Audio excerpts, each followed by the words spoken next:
અમે એસપી સાહેબને એ પણ કહ્યું કે મૃતક કે જે આરોપીનું નામ બોલેલું છે, જેનું નામ રામદેવસિંહ છે, એ રામદેવસિંહને પોલીસ પ્રોટેક્શન સાહેબ અત્યારે આપી છે પોલીસે.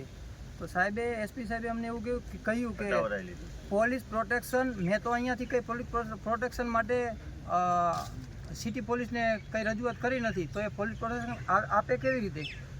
તો અહીંથી એસપી કચેરીએથી કોઈ પણ આદેશ વગર ધાંગધ્રા પોલીસે રામદેવસિંહને પોલીસ પ્રોટેક્શન આપી અને અહીંયાથી અમારી રૂબરૂમાં અહીંયાથી એસપી સાહેબે સિટી પોલીસ સ્ટેશનમાં ધાંગધ્રા સિટી પોલીસ સ્ટેશનમાં ફોન કર્યો અને પોલીસને કહ્યું કે તમે મારા આદેશ વગર રામદેવસિંહને આવી રીતે પોલીસ પ્રોટેક્શન આપી કેવી રીતે શકો? તો એ તાત્કાલિક ધોરણે પોલીસ પ્રોટેક્શન હટાવો અને એની એમએનસી અને તમામની જે આરોપીઓ અત્યારે હાલમાં ઝડપાઈ ચૂકેલા છે અને જે આ બહાર ફરી રહેલા છે, જે રામદેવસિંહ કરીને જે આરોપી જે મૃતક નામ લે છે વિડીયોમાં, એના લોકેશન અને આરોપીના લોકેશન જો સેમ મળશે અને સેમ જગ્યાએ એ લોકો હશે તો સાહેબે એવી બાહેધરી આપી છે કે એ આરોપીનું જે નામ છે રામદેવસિંહનું એ પણ એફઆઈઆરમાં જોડી દેવામાં આવશે. તો એસપી સાહેબનો અમે આભાર માનીએ છીએ. અને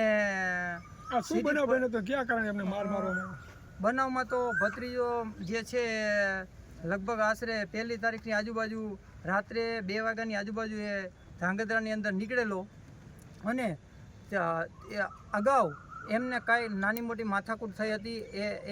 એ દરમિયાન ભત્રીજો જેલની અંદર હતો અને પછી એને જામીન મળતા એ છૂટી ગયેલ.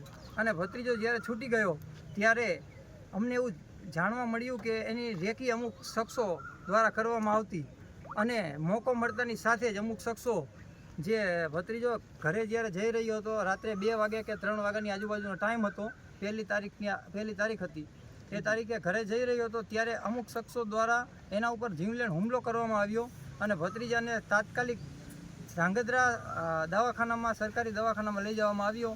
ત્યાંથી એને સુરેન્દ્રનગર રિફર કરવામાં આવ્યો અને સુરેન્દ્રનગર બાદ 7 દિવસ પછી ત્યાંથી એને અમદાવાદ ખસેડવામાં આવ્યો અને અમદાવાદ ખસેડતા બીજા દિવસે કે એ જ દિવસે એનું જે છે અવસાન થઈ ગયું અને મૃત્યુ પામી ગયો. હાલ તમારી શું માંગ?